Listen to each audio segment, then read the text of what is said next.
Russia's war in Ukraine has reaffirmed NATO's importance and injected a fresh sense of purpose into the 74-year-old alliance. But member countries remain divided on just what practical and political support should be directed Ukraine's way. For that reason and many more, this NATO summit here in the Lithuanian capital Vilnius is one of the most important in the alliance's recent history. I'm Melinda Nusofora, and I sat down with NATO member Bulgaria's Prime Minister, Nikolai Denkov, one-on-one. Mr. Prime Minister, thank you so much for making time to speak to us on TRT World. My pleasure. NATO expansion clearly is high on the agenda at this NATO summit. What is Bulgaria's position on how Ukraine should join? I think the matter of if has come and gone, but how should it become a member? You're right. I think Ukraine has a full support to become a member when it is possible. And as you probably know, we have already signed a declaration that we support the full membership of Ukraine in NATO whenever this is possible. So the discussion is exactly what are the conditions that should be met and then when this will be possible. Do you think that the typical membership action plan should be foregone for Ukraine? Does it have the military caliber, the level of defence to support all the NATO allies sufficiently if it doesn't go through the membership action plan?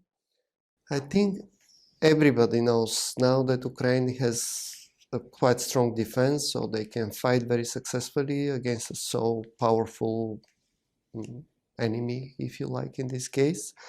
On the other hand, the question is whether Ukraine could be fully integrated in the NATO security system. So I think the discussion will be how Ukraine will be integrated in the chain of command, in the other facilities, the ammunition caliber, and so on and so forth. So these are more like building up or integrating the capacity into the NATO forces rather than showing that they have the capacity to fight. They have proven this.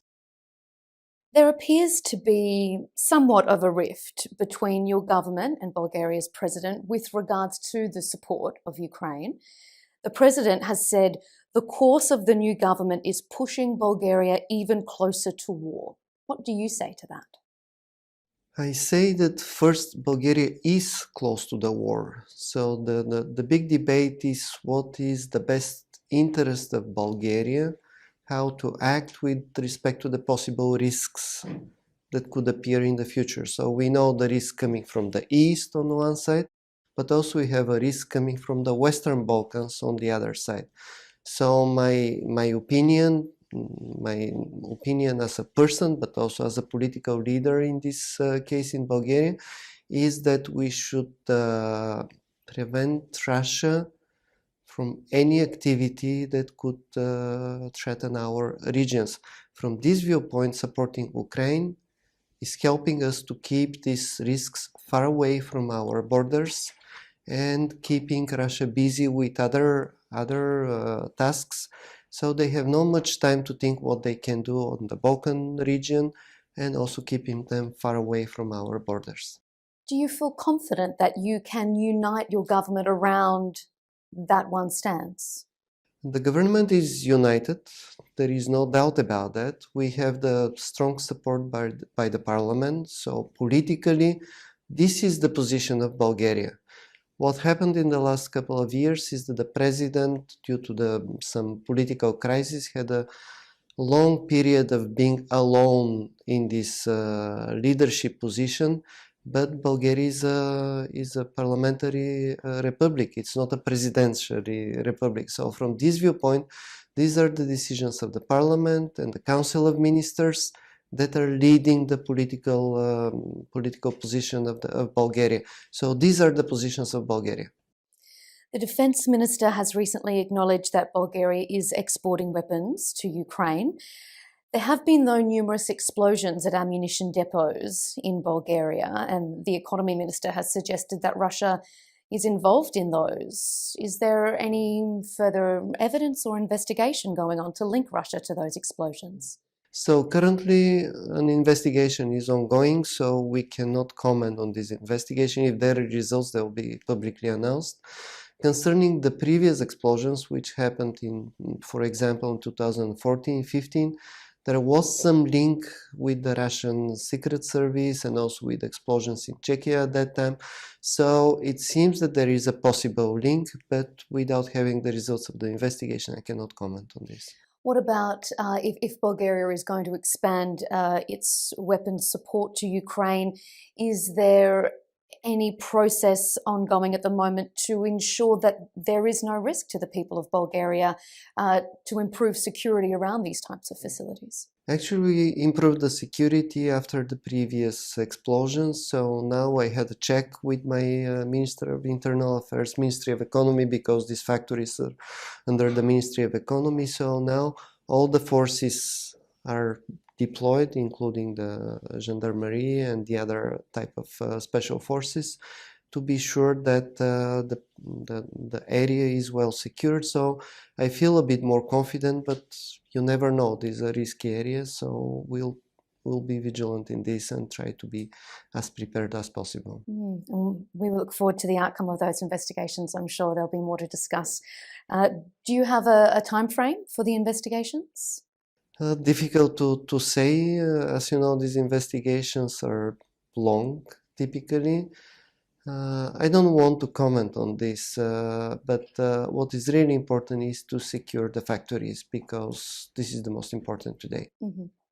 NATO expansion is one issue. Another is NATO enhancing its forward positions along its eastern flank. There are some military analysts who have criticised this move as being provocative. Is it provocative? I really don't agree with this assessment. Actually, the eastern flank was, I could say, relatively weak for a long time because we didn't feel this as a threat. But after the invasion in Ukraine, first in 2014, then the last year, it became clear that this is a real risk. And still, everything that is built up there as NATO forces in Romania, Bulgaria, and Turkey, all of this is in the defense mode. So we don't prepare to attack anyone. We just prepare to defend our countries, and this is our duty. Another issue on the agenda is defence spending. Increased forward positions don't necessarily come cheap. At this point, far fewer than half of NATO's members currently meet that 2% of GDP target. The NATO boss is pushing for that to be the floor, not the ceiling of financial commitments. Do you think that it's at all likely that an agreement can be reached on that? And if it is reached, that members are going to meet it? Yeah, I expect that there will be a decision of this type. What I can say about Bulgaria is that we had our political discussion internally. I have also the assurance of the finance minister that starting from the next year, this will be really the floor of our spending. So we are actually modernizing our army quite actively. We have signed contracts with the United States for fighters F-16 Block 70, and we expect the first 8 of them to come in 2025. Also, we are building 2 multifunctional ships now. We are working on a contract with the armored vehicles for the land forces. So everything is going on. So we'll need this funding. It's not something that we'll see how to use this, how to spend this money. Actually, we need them in the next couple of years. So we have all the agreement, the political agreement that this will happen. And are you getting the sense from your NATO colleagues that other countries agree with that position? This is what I think will happen. I would expect to have an anonymous agreement about that. Good news before the summit even begins, with Turkey finally reaching that agreement after more than a year of negotiations with Sweden. How do you think Sweden's accession, when it eventually does happen, will make the alliance stronger? Yes, Sweden is a very important country in two aspects, I think. One of them is that on the northern flank, they have a special position there. They can work together with Finland and with the other countries. And you know the Northern Ocean, so this is an important part of activity in the last years. And the second reason is that Sweden is a high-tech country, so they have a lot of technology. So I think these technologies will be useful in the next years. Sweden will become the 32nd NATO member. Do you see expansion, if we don't include Ukraine, going beyond 33 members once Ukraine, if and when it does join the alliance? I think these are the countries that are now active in asking for their participation. Fortunately, Sweden will join, I hope, very soon. So for the other countries, let us see how the activity will develop in the next months and years. I really hope the war will end soon, but you never know. And just finally, the agreement between Turkey and Sweden has given more of a sense of a united front going into the summit. There was a semblance of disunity amongst the alliance on different topics, be it Ukraine's membership, obviously Turkey and Hungary with regards to Sweden. Do you think that now that we've reached an agreement before the summit even begins, this is a sign to perhaps Russia, to perhaps Vladimir Putin, that NATO is united, or do divisions still remain? I think there is quite a lot of unity, both in the European Union. I attended the European Council last week, and inside NATO, that we should stand together. I see some differences, but part of them, let's say Hungary, I could say even Turkey in some way, they have also other issues, and in some way they link them to the discussions that we have in NATO. But in general, I think the NATO countries understand that they should stand together because it's the only way to be strong. Is it acknowledged amongst your colleagues that this is such a historic summit? It's unlike any others in recent history. Yeah, I think there are significant changes in the environment, and that's why the summit had to respond to them. For example, these regional plans that have been developed and will be discussed this time. The news about them appeared in already. This is for first time after the Cold War. This reflects what are the changes in the world. From this viewpoint, this will be a historical summit beside the discussion about Ukraine.